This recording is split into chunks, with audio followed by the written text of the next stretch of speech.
it up.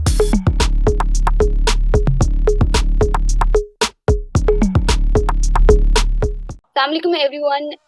Welcome back to another episode. Today we have Ma'am Faiza from us, who is currently in Germany for the scholarship, DAAD scholarship, and she will be introducing herself from Bonn City in Germany. Over to you, Ma'am Faiza. Okay, Assalamu alaikum everybody. Thank you for having me. I'm at the moment I'm in Germany doing my master's in chemistry from University of Bonn. University of Bonn is like ranked as fifth or the sixth in the whole Germany, and it's like in the top 100 universities of the world. So I guess yeah, coming to here and just experiencing the new things and the new world of like education have been I mean I have seen many ups and downs in life in here, but at the end, I would say that this was a good decision to be in here. So over to you. I mean, What is the first step? How to approach to any supervisor to get the consent from the that university? So the first step to be accepted to the University of Bonn is that like it's not a complicated process. I mean, I did all the things by my own self. So firstly, you will have to go to the DAAD website, and then there are some filters that you have to apply. I mean, just go on the DAAD website and then choose the filters like international courses for the international students, and then I mean because I wanted to take my course in English, so I chose the language as English. Then I selected the master's program, and then I applied another filter that was I want to get the free education, right? I mean, because I mean the DAAD scholarship in here in Germany means that you won't have to pay anything for the education. So at the moment I'm not paying anything to the university or to the state for the education, but definitely there is a fee that most of the people confuse with the semester fee, but that's not a semester fee actually. This is a semester contribution. I mean, this semester contribution makes sure that you can travel in the whole state of NRW. I mean, North Rhine-Westphalia is the state of my city. You can travel for free in the whole state, and you can get like discounted price on the items that you buy from the cafeteria. I mean, the edibles and some like stationery items as well. So this is the kind of semester contribution that you have to pay. So so in order to get admission to my university, I mean, you just have to like open the DAAD and apply the filter that I've just talked about, and then go to the, because in sometimes in very rare cases DAAD does not provide you like the accurate information. So it's always a good idea to exactly go to the university website, and so that you can be like updated you can be updated about the changes that they have been making.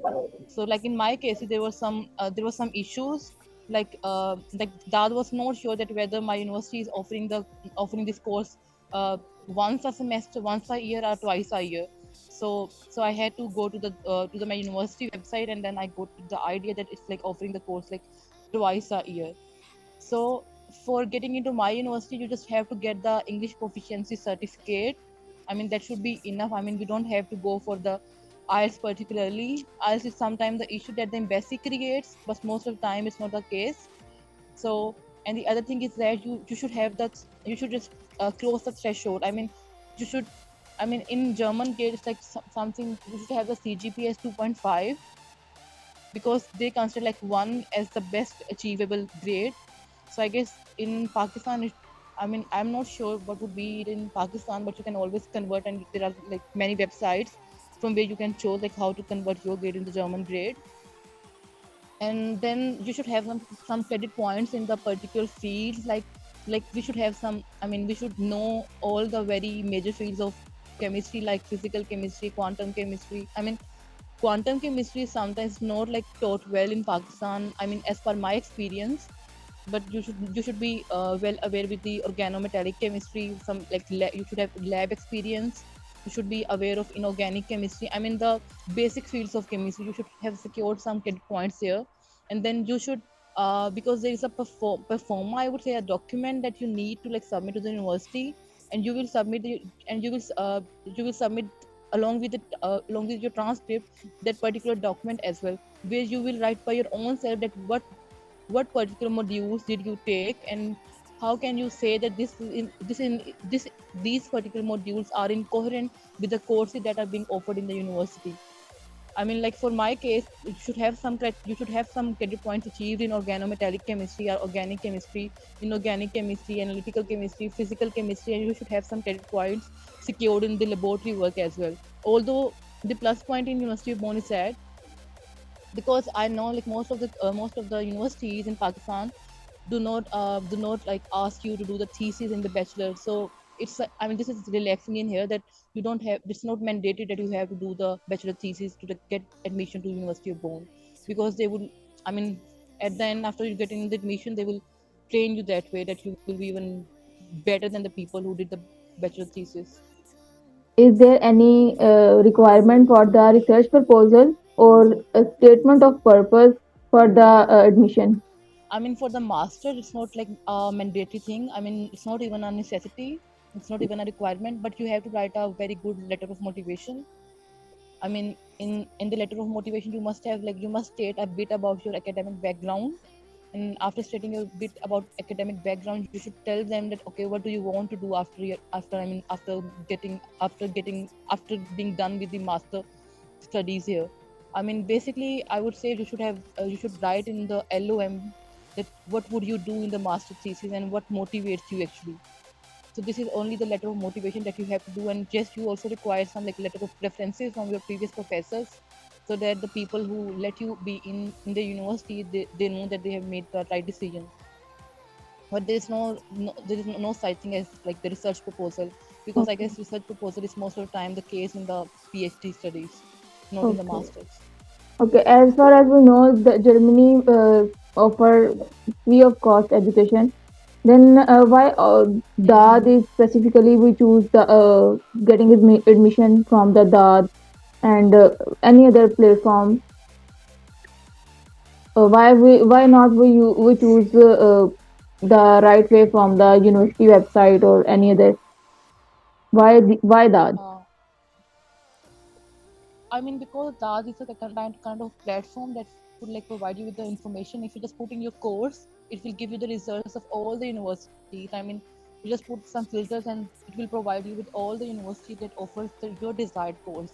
I mean, it's just a platform that will make you aware of the certain things that then you won't have to like go individually to the websites.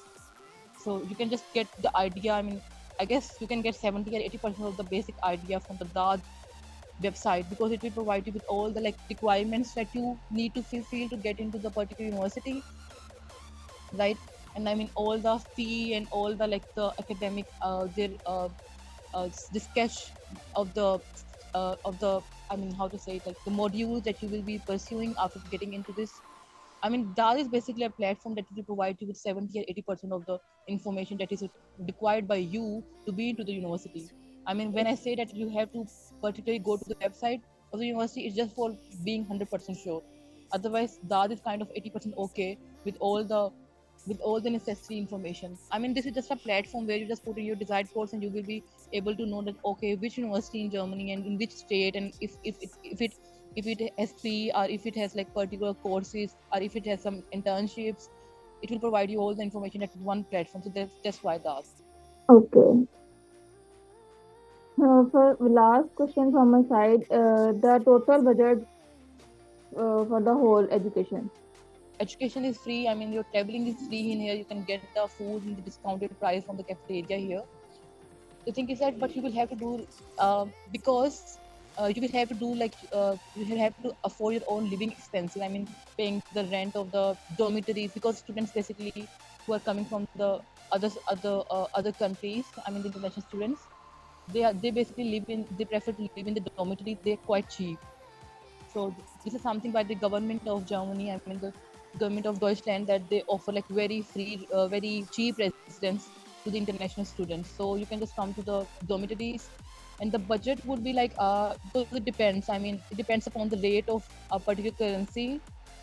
I mean for euro, I mean I guess it's like something 300 something or 310 rupees. 1 euro is equal to 310 rupees.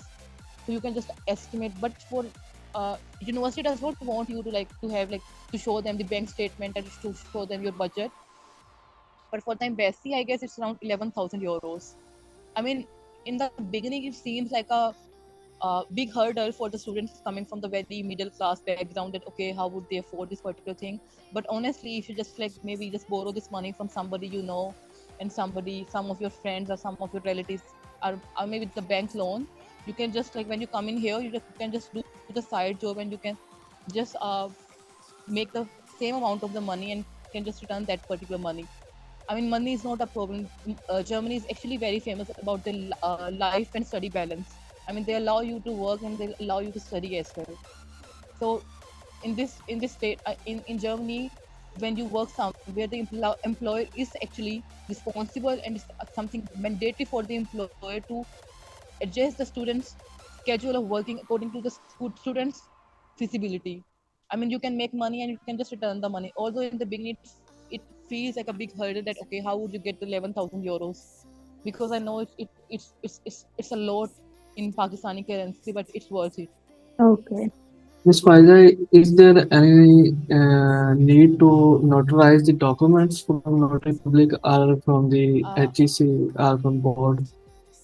that's a good question actually. I mean, there is the requirement. I mean, the university, I guess, states on the website that it should be notarized. But I've heard of many cases where it's not like very. I mean, you won't get the rejection just because you don't have the notarized your documents. So it's not. I would say a very compulsory thing, but they state on the website. I mean, you won't be rejected just because you don't have like notarized your documents. I mean, when you say the notarized, so there's another thing that comes to my mind. But if you say like verified by the HEC, then I guess your degrees must be verified by the HEC. But notarization is another thing by some other. I mean, I guess some courts, some lawyers, if I'm not wrong. But HEC verification is, I guess, mandatory and it should be done. You just have to get your documents verified from HEC. I mean, you don't have to go for. I mean, because what I remember, there are some other institutions as well, but you don't have to go more. I mean, go beyond HEC, because I guess HEC verification is not that hard. So for the bachelor degree, HEC verification is enough, and I guess for the master's, for the matriculation, for the metric exams and the metric degree and the FSC degree, you don't have to verify them. According to the best of my knowledge, because they don't care. All they care is about their bachelor studies. And if they care a bit, then the FSC degree, metric exam is not even a thing in front of them. There are two documents. One is the transcript and other is the degree. Yeah. So we need both of them, or one can be used in this process. No, transcript is more than enough. They won't ask you for the degree. I mean, transcript is more than enough. There's no need of like, if you want to be like very over efficient. I mean, in my case, I was like very over efficient, so I just like did all the notarization from the codes and Same is the case for matriculation and FSC results. no, matriculation is not even required. They don't even care about the matriculation. It's just like you are submitting just to satisfy your own soul. Matriculation thing is not required, but if you just want to be like very 100% certain, because I mean, if you are like doing some all the if you're doing all the hassle to get into some German university, so I would like recommend you to get your documents verified from, I mean, from particularly FSC and the transcript for bachelors, so that you can apply to all of the university that you want to with the same documents.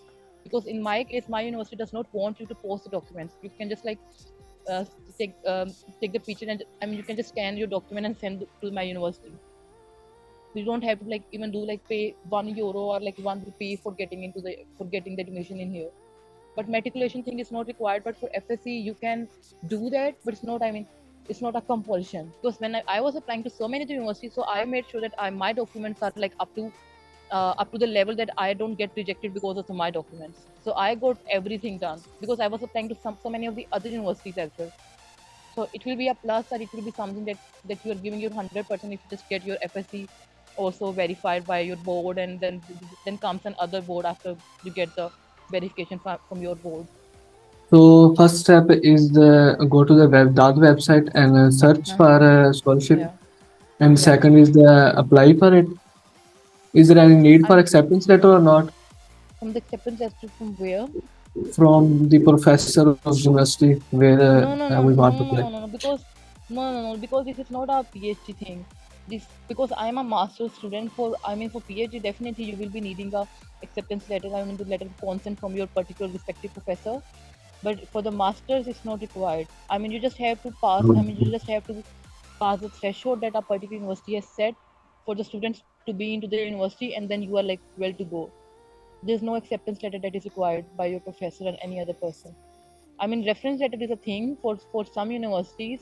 You should have like reference letters from your two professors from your bachelor studies or your from previous degree, and that's it. No other like no need of acceptance letter or anything. So the applications are open now, or and when it will be open? Uh, application just got closed because the semester in here just like begin the last week. It will be open for the summer intake, I guess, in December. It's always a good idea to apply as early as possible, because then you can secure admission and then you can just apply to the embassy for the visa. So the application for the summer intake would be open at the end of December. Okay, I have a question. If you pursue any part-time job in Germany, like, so how to manage the academic responsibilities? It's not that hard because everybody in here, everybody in European countries do the job and the studies all together. It's just a thing that you, for most of the cases, even for the German students as well, or the other Europeans as well, that you won't be able to do your complete your master degree in 2 years. You can only extend your studies, but that's not a taboo here because everybody does the same thing. Nobody is like will be doing the master in just 2 years. But if you're just doing the mini job that like pays you something like 520 euros something, you can actually fulfill your all the needs with that, I guess so. And you can, and then you won't even need to like elongate your studies as well. But it all depends upon your like priorities. If you want to like earn much and send money back home, and you just want to like afford your living expenses. So it's not a problem. It's not a big deal because everybody does that. Ma'am, is there any language barrier or any Yeah, culture yeah, yeah. It's cultural barrier? culture barrier is not a thing. It's just a cultural shock when you come to like different countries. You just like feel worried and like you are just like. I don't know if some people get fascinated and somebody gets surprised. So I was like surprised. I was not fascinated with the culture, but language barrier is like, definitely a thing. But it's not a thing that you cannot survive in here without the language. You can definitely survive in here without the language, but for the job, for the job after studying, after accomplishing your master's degree, you will then require the German language for sure. And like I am learning these days. So but you can survive without language during your studies.